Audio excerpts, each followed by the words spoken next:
Hi, everyone. Danielle and Matt Noyes here. Thanks for making the 1 Degree Outside Weather Network part of your daily routine, storms or sunshine. If you enjoy these videos, we invite you to become a member at patreon.com/1 Degree Outside. Support our mission of continuing to bring accurate weather forecasts and science insights to one and all.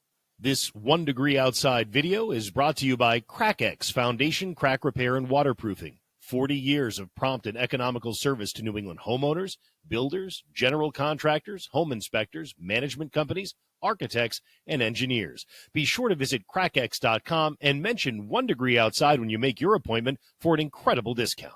Monday morning, a little bit of rain and snow sliding in here. 1 Degree Outside Weather Network, meteorologist Matt Noyes. Now, look, you may be watching this at different times of the morning, so rather than show you an outdated radar, I'll reference you to our app, which has not only the live radar, but a great interactive mapping with it as well. Noyes' 1 Degree Outside Weather. Search for that on the App Store and Google Play, and you will find it. In terms of the big ideas in the forecast and Noyes' notes, elevation makes a huge difference today. We're going to look at the snow amounts in a second. Also, the sun angle is so strong now that at the middle of the day, it's going to warm the pavement. So anything that's got even slight treatment, and even some that don't across northern New England, will hold up all right, even as the snow accumulates on the side of the roads. And then we take a big step back in terms of temperature overall this week. A few opportunities to refresh the snow on ski slopes. That comes today, Wednesday evening, again Friday, and again on Saturday night.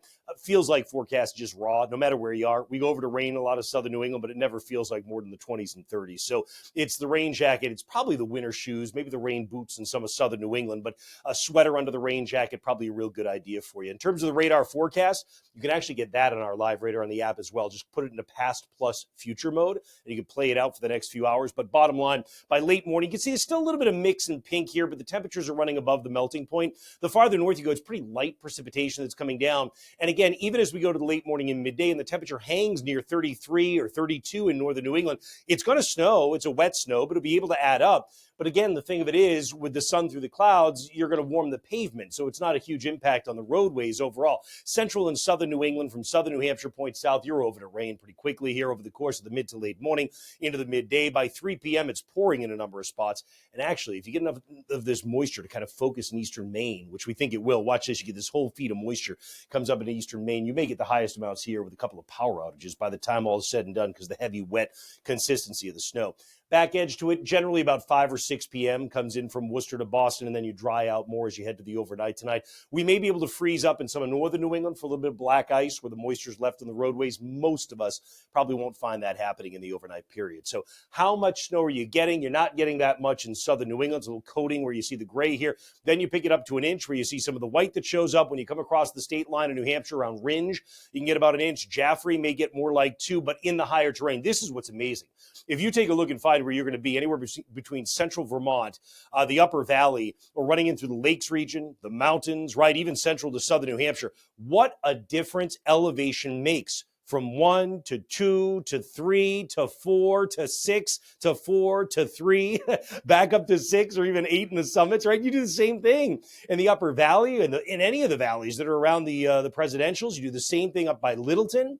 And you do the same thing, too, in the mountains of Maine, where the summits get 6 inches of snow, but the valleys get maybe an inch, a sloppy inch, and maybe 1 or 2. And then when you get in Eastern Maine, that's that focus of moisture that may deliver a power outage by the time the storm is done in Washington County. The wind is gusty this morning along the Green Mountains, particularly the western slopes, because it's a south-southeast wind. It slopes over the mountains and then accelerates as it comes down.